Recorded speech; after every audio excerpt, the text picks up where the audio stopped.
New Jersey Nightly News with Rebecca Sobel in Trenton and Clayton Vaughn in Newark. Good evening. In the news tonight, the search is on for a fourth suspect in the weekend shooting of an Essex County police officer. And the state Senate holds its last session of the summer, acting on a number of bills, including the one on the drinking age. Clayton?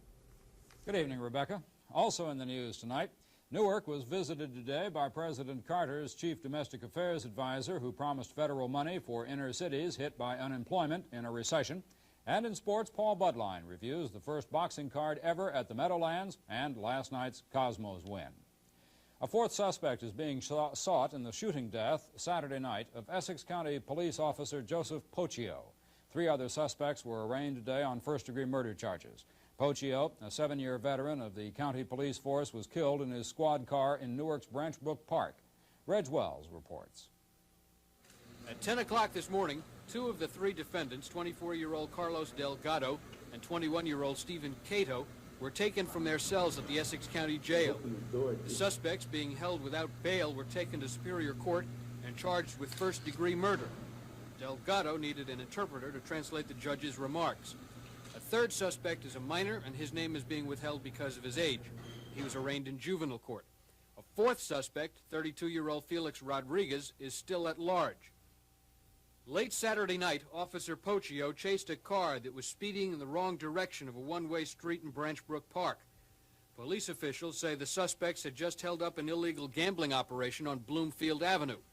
According to witnesses, when Pochio stopped the car in question, one of the suspects got out and fired one shot into Pochio's chest at point-blank range. An hour later, the Essex County policeman was dead. Police are continuing the manhunt for Felix Rodriguez. The other suspects remain in jail. A bail hearing will be held Wednesday, and there'll be a probable cause hearing later this month to determine if there's enough evidence to turn the case over to the grand jury for indictments. Meanwhile, funeral services for Officer Pochio will be held Wednesday. He would have celebrated his 30th birthday later this month, and he was planning to be married in September. In Newark, I'm Reg Wells.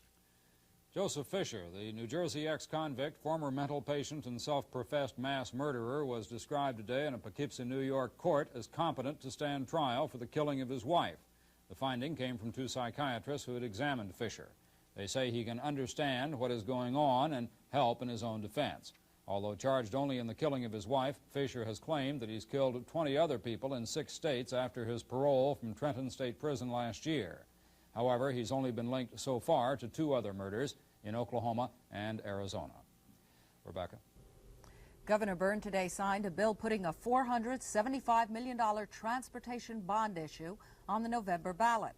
The bond issue would finance road resurfacing, electrification of some train routes, and would buy some new buses and railroad cars. For the first time, some of the money would go directly to municipalities to fix up their roads. The state Senate is meeting in its final session of the summer. The senators are trying to finish up work on a number of bills before taking off on a recess. Mary Amoroso is at the Senate chamber with this report.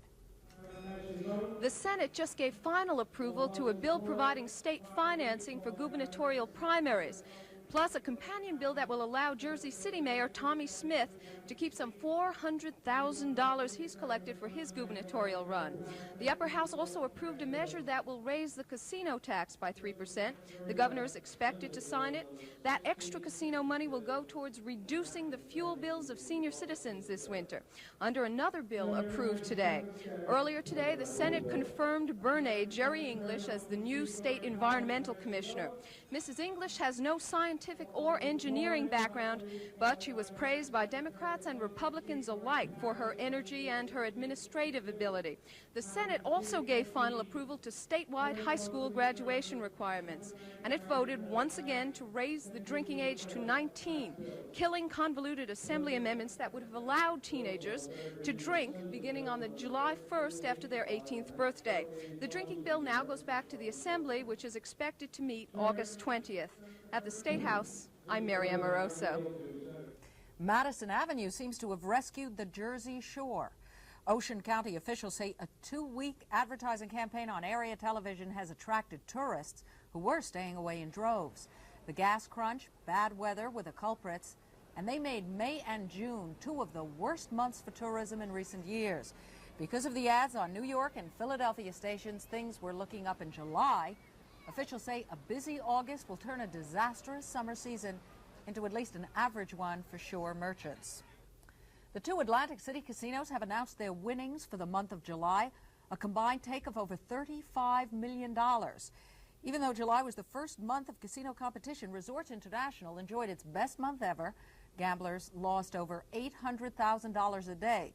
That's over $24 million for the month. And Caesars World didn't do badly for its first full month. Operating at less than full capacity, Caesars still managed to win over $10 million. That's more than $340,000 a day. It boggles the mind. That's good news for the casinos as well as for the state. As of now, New Jersey taxes 8% of the casino's gross revenues. Clayton. There's no mob in Atlantic City's casino operations, according to State Police Superintendent Clinton Pagano. When casino gambling went into Atlantic City, Governor Byrne warned organized crime to stay the hell out. And Pagano now says that's been the state's top priority. And although he said the casinos themselves are clean, he could not say that there's no mob activity in other areas in Atlantic City, such as prostitution and loan sharking, that might be more of a threat in the future. President Carter's chief domestic policy advisor, Stuart Eizenstat, came to Newark today with promises of federal money for the inner cities if a recession should raise unemployment. Reporter Jack Connerty followed Eizenstat through Newark's Central Ward. The streets of Newark were hot today as Eizenstat arrived by limousine with Newark Mayor Ken Gibson to visit an urban renewal housing project under construction. But many black leaders have warned the Carter administration that with or without the summer sun, streets like Bruce Street in Newark's once riot-torn Central Ward could heat up again in a deep recession, fueled by high unemployment. Eizenstat says the Carter administration believes in the future of the cities and is trying to make that future more secure with what amounts to recession insurance. It responds to the need that we learned only after the fact in the 1973-1974 recession, when these types of programs came in only after municipalities and cities like Newark were so badly hit and their municipal services so badly impaired by the recession. Eizenstat talked about rebuilding the urban tax base, and under Carter's new proposal, Newark would stand to get nearly $4 million in direct fiscal assistance. Still, that figure is far short of the nearly $10 million in federal aid the city lost last year. But under another anti-recession bill linked to the national unemployment rate, Newark would do far better, with a special funding formula linked to the city's 14.2% jobless rate. Mayor Gibson, a vocal critic of Carter's urban policy, was pleased. A city like Newark, which has a basically high unemployment rate, suffers more from recession and depression than any other comparable city, for instance, in this region. So the message Eizenstat brought from Washington today was, yes, the Carter administration is prepared to stand behind the cities, in hope, no doubt, that the cities will stand behind President Carter at the Democratic National Convention in New York just 1 year from now. In Newark, I'm Jack Connerty. New Jersey is at the bottom of the list of states when it comes to distributing federal insurance benefits. The head of the state agency involved says it's partly the federal government's fault for not giving the state enough money and equipment to handle the load. A computerized data system, for instance, would help. Critics, on the other hand, say poor management at the state level is the problem. Whatever it is, New Jersey is 48th among the states in getting out supplemental security income benefits, dead last in accuracy for Social Security. A month from now, a unique way of dealing with juvenile crime will spread across New Jersey. The program's been in effect since the first of the year in Camden and Gloucester counties and involves making juvenile offenders make restitution to victims or perform some kind of public service work. Youths involved in things like murder or rape are not eligible for the program, but kids who steal or vandalize are. For instance, a boy who smashes your car windshield can be ordered to wash and wax that car or clean up the police cruisers. The program is being financed largely with federal money. Rebecca. Rancocas Valley Hospital reopened today, a week after it was forced to close down and evacuate all of its patients. The electric power problem that prompted the evacuation has been fixed. Now the problem is returning the hospital to normal operations. Phelps Hawkins has a report. The scene at the Rancocas Valley Hospital today was a good deal calmer than on July 28th, when all 255 patients at the 18-year-old hospital were evacuated. Most were able to go home, but 88 were sent to other hospitals in the area. Some 50 Rancocas nurses followed to help the other hospitals cope with the extra patient load.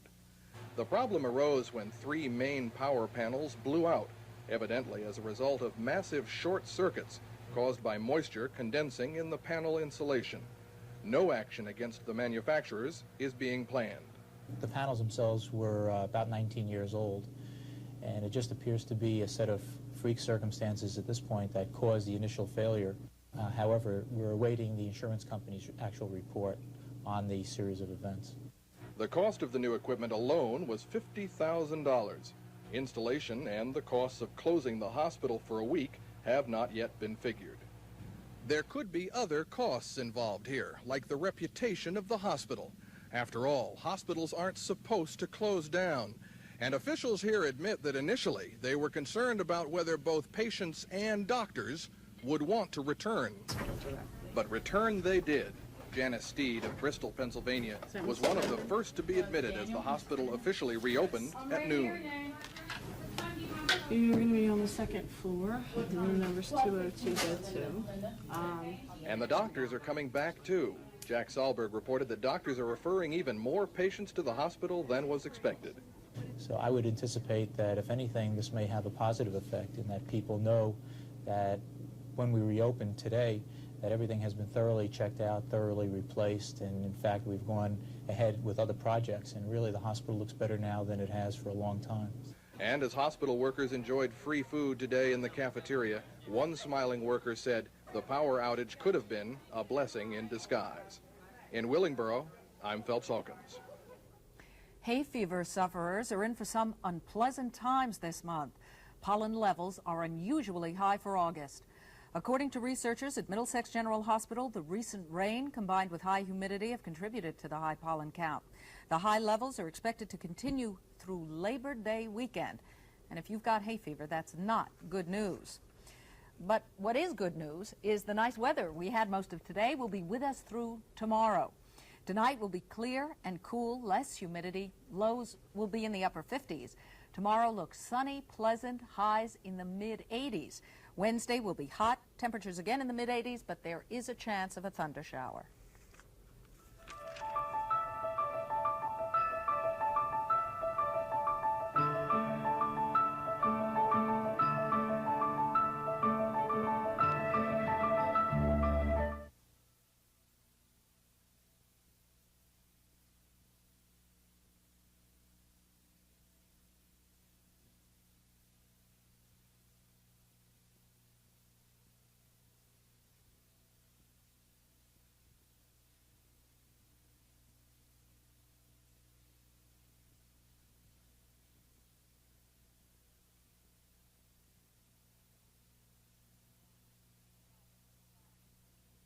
Giants Stadium is usually thought of as a place for football and soccer, but that's about to change. And here's Paul Budline. It is, Rick. We mentioned this before, and now it's official. For the first time, boxing is coming to Giants Stadium. On Tuesday night, September 18th, a 4-bout card will be held at the stadium. Promoters are hoping for a crowd of about 15,000. Today at the stadium, the fighters were on hand for the usual pre-fight photo session. This boxing card is being put together by promoter Dan Duva of Main Events. Duva usually promotes the fights at Ice World in Totowa. Now he's making a step up to Giant Stadium, and he has no doubt it'll be a success. No, I don't have any doubt about that at all. I think that we have the best boxing talent available in New Jersey, and we have the best facility in the country here, and I think together, that combined together, they're going to do about, the people are going to come out and support the show. The Giant Stadium card will have some very popular local fighters, like New Jersey heavyweight champion Scott Frank. He'll defend against Bill Connell of Atlantic Highlands. Also, Turnersville's Mike Rossman will be in a feature bout against Ramon Ronquillo of West New York. Rossman has been out of action since April. That's when he lost his WBA light heavyweight championship to Victor Galindez in Las Vegas. Ramon Ronquillo, on the other hand, only last week scored a first-round knockout over Ralph Cuomo in Totowa. If Mike Rossman wants his title back, he must first beat Ramon Ronquillo in September. I have to look good, beating this guy. You know, he's a real strong guy, and comes at you, and you know, and I know he's going to put up a fight. You know, every guy coming up wants a chance, and they're giving him his chance right now. So I think he's going to come out banging. That fight card again is on September 18th in Giant Stadium. And then 4 days later, on Saturday, September 22nd, there's another first. The first college football game to be played in the city of Newark. It'll be Cheney State of Pennsylvania against Seton Hall in the first annual Pride Bowl. Proceeds will go to Newark's Project Pride, a program to help young people. Coaches and players from both teams were in Newark today to talk about that upcoming game. Seton Hall is coached by Ed Manigan, while the head man at Cheney State is former Camden High School coach Andy Hinson. The Pride Bowl is largely the idea of sports columnist Jerry Eisenberg of the Newark Star-Ledger. We have not had anything since the riots of 1967 that crossed over racial and ethnic and whatever other kind of boundaries and lines you want to name, or geographical divisions. This is going to be an opportunity for the people in this town to stop being ashamed of themselves, stop being defensive, stop being afraid of each other. They might find out they have a lot in common with people that live on the other side of town. The Pride Bowl will be at Newark Schools Stadium, Cheney State against Seton Hall on September 22nd. Well, after a week of tennis, the pro tournament at South Orange came down to yesterday's final match between John McEnroe and John Lloyd. McEnroe was expected to make the final. He's the third-ranking player in the world. But John Lloyd, well, that was a total surprise. He had been in a slump ever since he began dating Chris Evert, now his wife. In yesterday's final, John Lloyd in the far court continued to surprise by winning the first set, but then McEnroe took command, winning the next two sets and the match, John McEnroe the winner. Then last night in Rochester, the Cosmos had to play without Giorgio Chinaglia. He's out with a groin injury, but that did not prevent the Cosmos from making it 6 wins in a row. The big man was Chinaglia's replacement, Mark Liverich. Here's his first goal of the game, 13 minutes in. 4 minutes later, Liverich again off a feed from Denny Tewart. It was 2-0 still in the first half. Then near the end of the half, Mark Liverich made it the hat trick, scoring his third goal. It also proved to be the game winner as the Cosmos won by the final of 4-2. The 22-6 Cosmos are home Wednesday with Tampa Bay. And finally tonight, New York Yankees catcher and captain Thurman Munson was buried today in his hometown of Canton, Ohio. Munson died near Canton on Thursday when his private jet crashed. The entire Yankee team flew to Canton this morning for the services. In those services, Thurman Munson was eulogized as a great competitor and a great family man. Also, most of baseball's upper hierarchy, including Commissioner Bowie Kuhn, were in attendance. Thurman Munson is survived by his wife Diane and 3 children, Tracy Lynn, Kelly, and Michael. Thurman Munson was 32 years old. And that's sports for tonight. Rebecca? Thanks, Paul. 25,000 state employees are voting on a new contract this week. The workers, members of 2 unions, are checking off yes or no on a tentative $60 million agreement. The state employees walked off the job 4 days last month until they got that offer, and now they have until August 18th to send back their mail ballots. Pope John Paul II has been given another invitation to use Giant Stadium for a papal mass when he visits this country in October. The original offer came from Governor Byrne, and now Archbishop Peter Garrity has extended an invitation through the National Conference of Catholic Bishops. The Pope's tentative plans are to arrive in the U.S. October 1st, speak at the UN the next day, and then spend another 4 days here working in visits to Washington and Chicago. State Senator Martin Greenberg today said goodbye to his colleagues. Greenberg, who's been a legislator for 5.5 years, says his state business takes up too much time and he might want to represent casino interests in Atlantic City, which would be a conflict of interest should he have kept his seat. His former law partner, Brendan Byrne, looked on from the gallery. Greenberg said goodbye. He said the hardest part of leaving the Senate was saying goodbye to his colleagues, the honest and hard-working people with whom he had worked so closely over the years. He also said the bill of which he is most proud is the revised criminal code, which he sponsored over a year ago and which goes into effect on the 1st of next month. And you can add this to the list of things that you would rather not know. You are probably breaking the law when you hire a neighborhood kid to mow your lawn or blow the snow off your driveway. It has occurred to somebody that the Child Labor Act of 1940 forbids putting anyone under 17 to work with power-driven machinery, which is certainly what a power lawnmower or a snowblower is. And now that it's a matter of public knowledge, after only 39 years, the New Jersey legislature may do something about it, namely, change it. The insurance people, who tend to be concerned about things like this, are supporting the change, of course, and are, of course, pointing out that after the law is changed, it will be okay for you to hire that kid to cut your grass or blow your snow, just as long as you buy a workman's compensation insurance policy.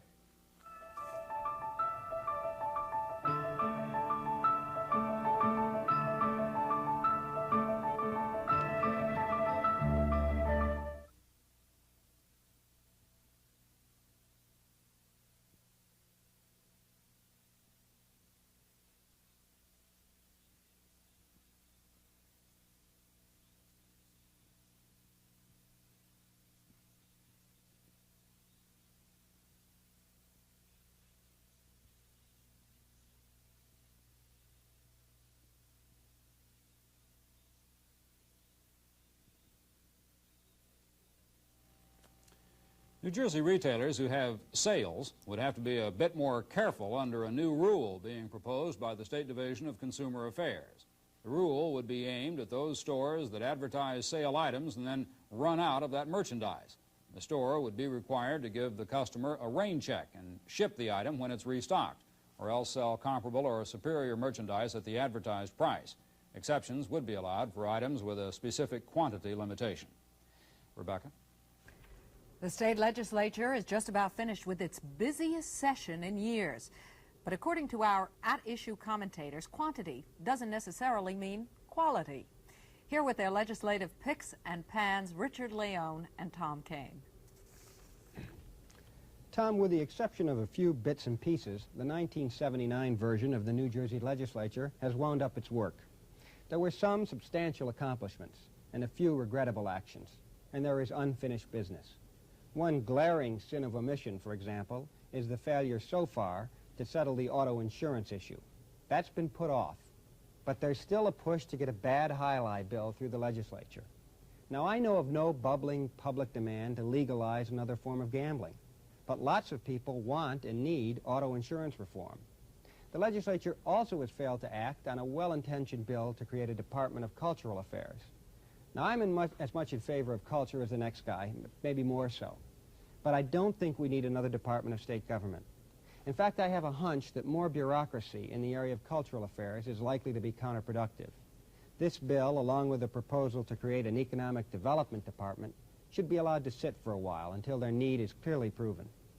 On the other hand, a bill that should be moving and isn't is the proposed change in the utility gross receipts tax.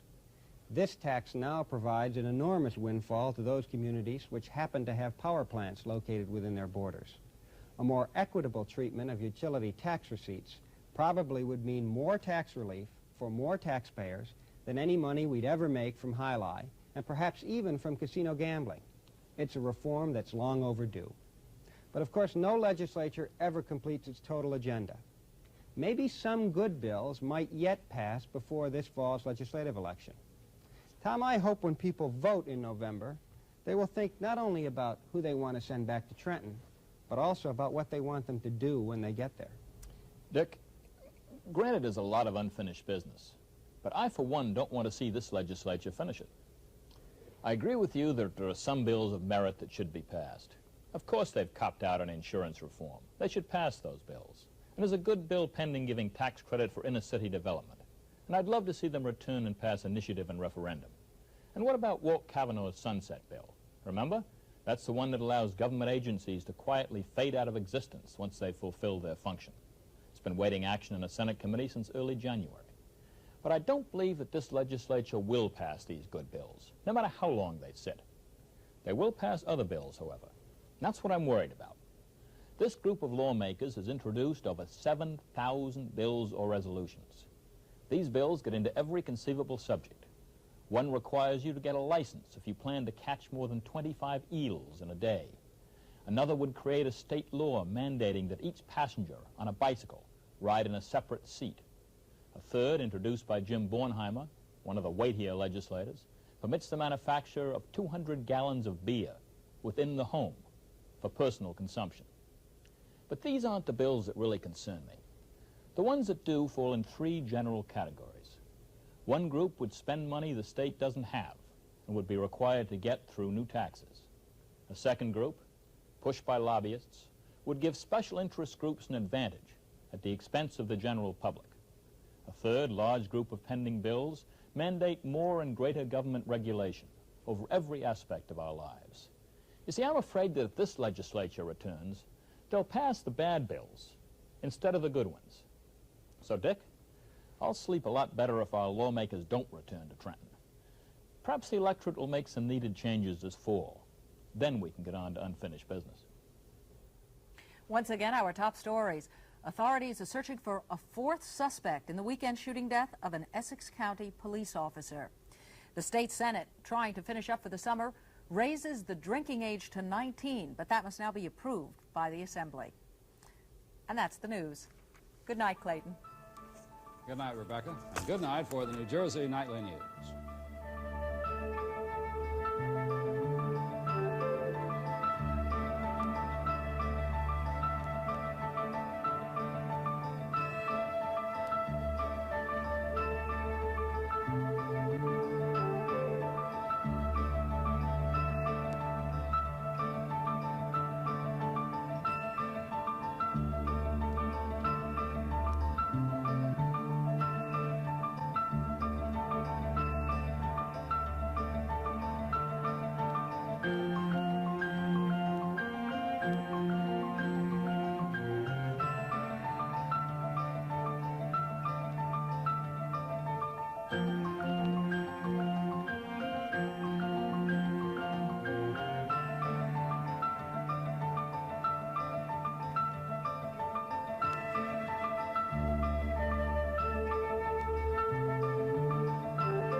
New Jersey Nightly News is a joint presentation of New Jersey Public Television and WNET 13.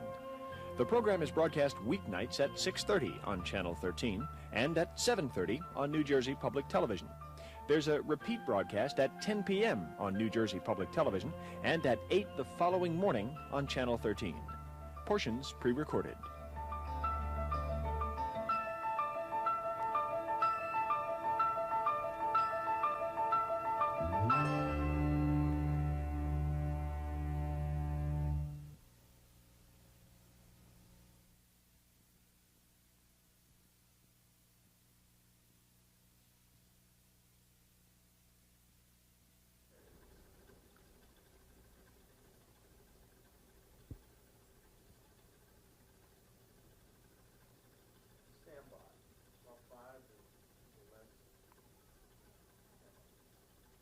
And now, live from the New Jersey Public Television studios in Trenton, it's time for the drawing of the Picket number for August 6th. We're looking over a four-leaf clover, the New Jersey Lottery. You picked your number sometime today. Now we'll pick the winner. Hip, hip, hooray. Hi, everyone. I'm Hella Young, your drawing hostess, and welcome to the Picket Show. And helping me in tonight's drawing is Margaret of the New Jersey State Lottery. As you can see, each of these three machines contain 10 balls numbered 0 through 9. Margaret, will you please release them and turn on the machines? The winning number will be made up from one ball from each of the three machines in the order that they're automatically drawn. So we hope we have a lot of lucky people watching tonight. Thank you. Get your tickets out and good luck, 'cause here we go. The first digit is 9. The middle digit is 4. The third and final digit is 0. And there it is. Tonight's winning ticket number is 940. Well, tune in again tomorrow night for another Picket Show. And don't forget, on Friday, you'll have a chance to win more when we select the Pick 4 number also. Till then, I'm Hella, saying thanks for watching Picket. Good night.